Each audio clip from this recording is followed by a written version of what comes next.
welcome to a model kit review of the Gunpla 30th Anniversary Edition of the RX-78-2 Gundam. RG series, Bandai. Gundam figures do have, like, their version of figure arts. I think it's called Robot Spirits, and there was a few of the other one that I was going to pick up as well in a different video, but they didn't have this one. And so plus, these model kits are always cheaper than the figure version of these things, so I decided to pick this one up, as well as the, as you'll see later, the Saku, I think I'm saying that right, yeah, the Saku Mark II or something, the most classic villain from Gundam. Now, I don't care about robots too much, you know, in Sentai I will skip the robot fights and whatnot, but the reason why I picked this up was because of crossover potential. There's a series called, Hero Battles or something in Japan. It basically crosses over Ultraman, Kamen Rider, and Gundam, and occasionally other characters like Sentai or Gavan will cameo. But those are the main three that cross over. So I wanted to do that. Have the opportunity to do that in certain videos and stuff eventually when I get around to it. So I decided to pick up this Gundam model kit, and Gundam is like Dragon Ball Z in Asia. If you live in Asia and you're a boy especially, you know what Gundam is. Even if you've never watched it, you've never played it, you just kind of know what it is. And this one's the most classic one that you also know what it is. Obviously, this is a more advanced version of the model from years ago. Like it says, look, it's 30th anniversary, so 30 years ago, this robot would be way more simpler. And I picked this model kit up thinking I'd be getting a similar experience to something like some of the Star Wars model kits that I've been building, or the Kamen Rider stuff. The Kamen is a bit more complicated than the Stormtroopers and whatnot, but this was really complicated in comparison. I actually broke something on the other one, oops. But yeah, you see this, they actually have a built-in skeleton for the robot itself that you don't see once everything's been built. Okay, you don't even build this, right? In one go. You don't build this and then put the armor bits on top. You actually build the arm and then you put all the arm bits, and you know the whole thing comes together as one thing. But I guess you could just build this on your own if you really wanted to. And the good thing about this is this whole frame here, this plastic frame, is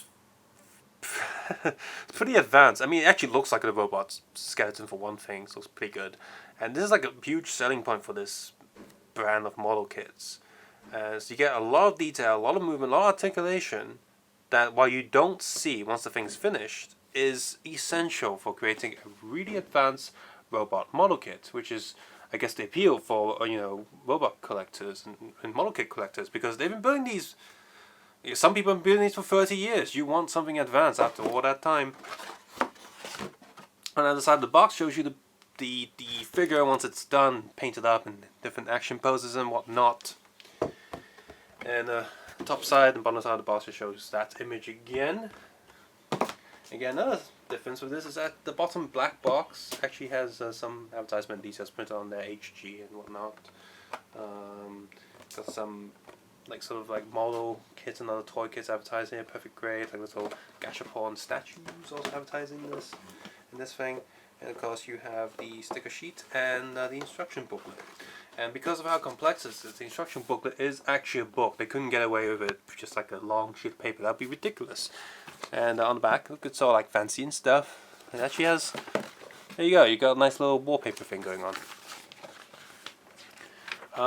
Yeah, first page shows you all different tools you're going to start needing. And it even has a little guide on how to cut this tiny robot out of the frame. And in here it does show you again just that frame, and the plastic and stuff in there is really cool. All the joints and stuff really cool. I mean, and next page it shows you all these different frames you have. It's awesome. Let's go to the middle page first, because go on, get all these bits, and it's been very nicely done. It's also color printed. You got all these red details showing you where everything goes. And on the back here, you got the decal guide. Very, very detailed decal guide because, like I said, this is really complex. In the middle here, you have the paint guide. And you need 1, 2, 3, 4, 5, 6, 7, 8, 9, 10 paints for the robot. And for the tiny little human pilot that you get with it, you need 1, 2, 3, 4, 5, 5 paints as well. Oh, there you go, tiny little human character. You got to paint. Again, very classic colors. Very classic colors. And this middle page here, apart from the paint guide, also shows you screenshots from the original anime, comparison shots. I can't read Japanese, but it looks like one's the model kit and one's the anime itself or some digital render. And yeah, also tells you to, hey, you know, don't forget to spray a coat to protect this figure, as well as give it a unique shine to it, protect the paint and stuff. Again, can't read Japanese, but it's something to do with like a matte finish to stop the plastic being as reflective, so it makes it look less plasticky. And of course, it has the decal sheet inside, which is all yeah, it's all pre-cut. I'll put some more light on there. You see, I got some like chrome effect decals too. See that chrome? That's all really awesome. Yeah, very, very tiny decals. I'm looking at this sheet and thinking, okay, some of them I don't need. I can definitely paint myself, but definitely logos and stuff that I'm not going to do. And it's got some gold eye decals. You've got alternative ones as well. For example, this corner right here, it's the bottom right corner. So you can either paint the black and then apply the decals, or have the black decal with it, or don't. And you have this one right here without the eyes, like in reverse. So it's like up to you really. They've got a sheet here. I understand it doesn't cost them that much to do all these different choices for you, but it is nice that they've done it. Just giving you options of different things you can do. So I appreciate that. And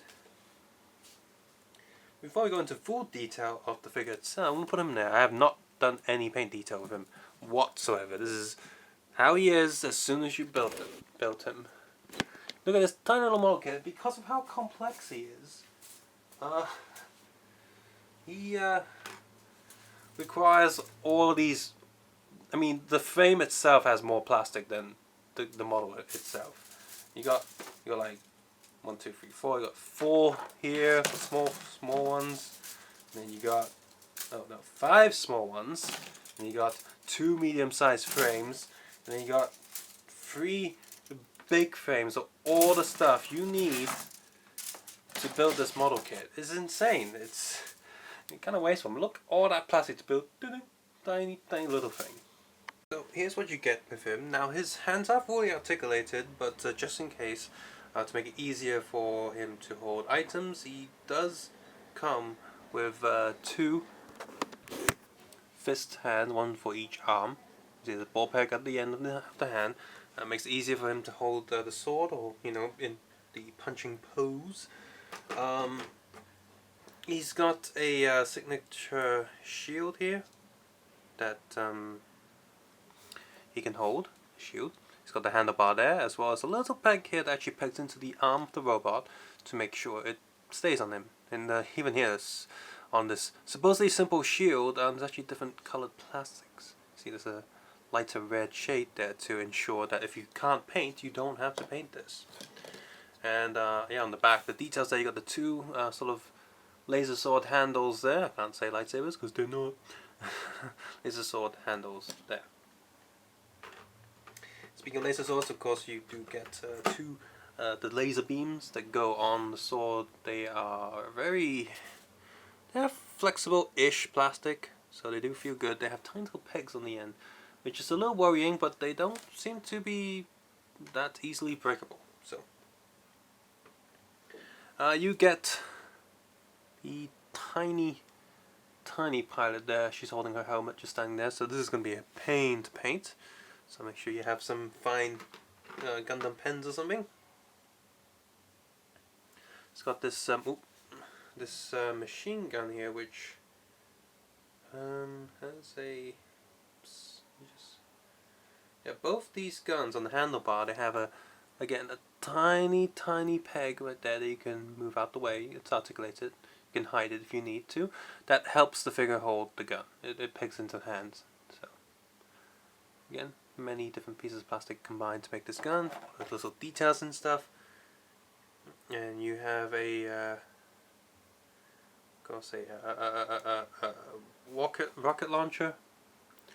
Again, right there on the handlebar, you get a little peg for the hands. And he also comes with this little jet plane here, which can fold up. So this cockpit here actually goes. Is that a person sitting in there? No, there's a seat in there and a screen in there, but nobody sitting in there. So this the tracks goes back in. These wings fold up like that. This wing comes down, and you can supposed to unpin this front wheel, and remove the other two wheels, and now you have what looks like a cockpit thing. I think this is meant to be a part of the robot. This plugs in or something, but I don't know Gundam enough to know exactly what's going on there. So I'm going to plug that wheel back in so I don't lose it. And have this back in play mode and just put that down. And finally, he has a butt plug. Ding! No, really, this plugs into his butt.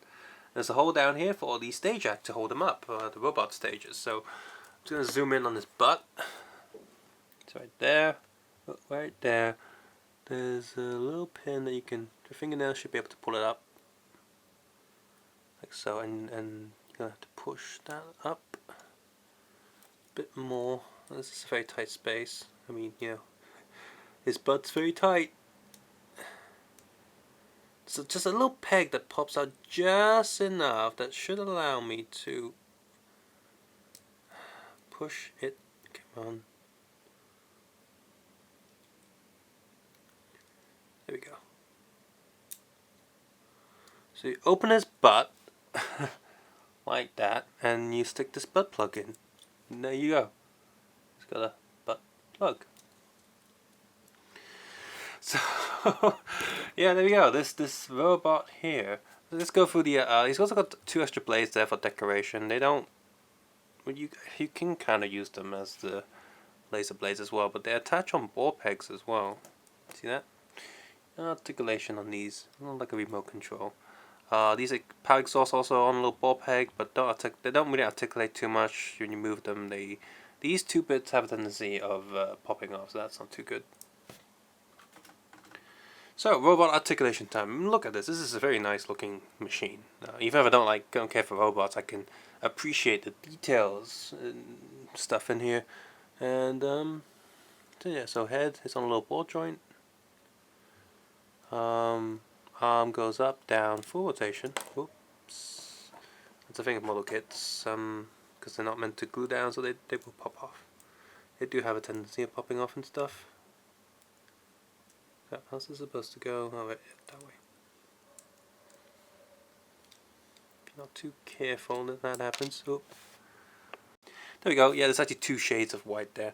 Rotation here, and this arm joint. When you move it, the gears inside and the way it's been built. Look at the arm joint there. If I move the arm, it's like an actual robot. These things move with it. It's pretty cleverly done. Next up is the body. Body moves down, up, sideways. See, actually can move quite a lot, even though it looks very rigid. It can move very easy. See the hip pieces move along with it, and the back there. See these pieces pop out at 2. They're on little ball pegs, so they can get out of the way. Legs is a bit tight. That's because the leg really has a lot of gears and pieces going on. Look at that. The whole armor bits all open up when the legs are moving. When you close them back up, they close back up. So that's pretty cool. The chest piece also opens up. This little doorway there. I guess that's where the cockpit is, where the driver sits inside. And yeah, you got the double joint there for the knee, and foot goes up, back. See, it's got moves sideways, sideways. Toe moves a little bit up too. You see the legs actually in 3 different joints, and at the bottom of the feet you have some exhausts and jet engines and stuff. So yeah, pretty good articulation for such a tiny scaled figure. In conclusion, the overall plastic quality is pretty good on this model, but it is very fidgety and fiddly. Now, some parts you can glue down, of course, in this model kit, and I do recommend it if you are going to be playing with this figure a lot. If you're just going to put it on display, you don't need to glue anything. Just stick it there, it stands around just fine. But if you're going to be messing around with this guy, you definitely want to glue certain bits down, because after a while while posing him for the photos, it started to get really annoying. One of the most common places that would pop off are the jet exhausts on the back, and that's like the second or third most common bit to fall off. And finally, the shoulder pads, the front and the back and the top, all 3 pieces like to fall off at different times, and that gets very annoying very quickly. However, there seems to be a slight movement to it when you're moving the arms around, so I'm not quite sure if I should glue that down. I think I can glue it down, and it shouldn't affect the model kit too much. And eventually I will, after I've done a little bit of painting and decal applying, if I want to do that, then I'll glue it down. That gets very annoying. Another part that's quite annoying is, while it is nice that all the fingers have, at least they have the lower part of the finger that's got a ball peg attached to the hand, and the middle of the finger is also articulated. So you got the first finger that has that, and the last 3 fingers are joined together and has that movement. And you have the thumb. So that's great. You got a lot of movement, and when you squeeze it down, when it's gripping on an item, it's great. But as soon as you move anything else, that grip loses, and that gets very annoying. And which is why they have the pegs and the weapons to peg into the arm, and that's fine. The laser sword peg it in really easily, but with something like a gun and the bazooka, the angle and pegging in gets quite annoying after a while. It's not fun to switch items and weapons in the hands that often. If you do have to switch weapons and stuff, do make sure you've taken all the photos or done all the poses you want before swapping items, or else that too gets annoying and old really quick. So, overall, the quality and detail here is excellent, but I do not recommend this to any sort of early model kit people. Especially, this is a very articulated model kit. If you're just used to aircrafts or ships and stuff like that just sit there and not move, I guess move on to a more advanced level before going to this.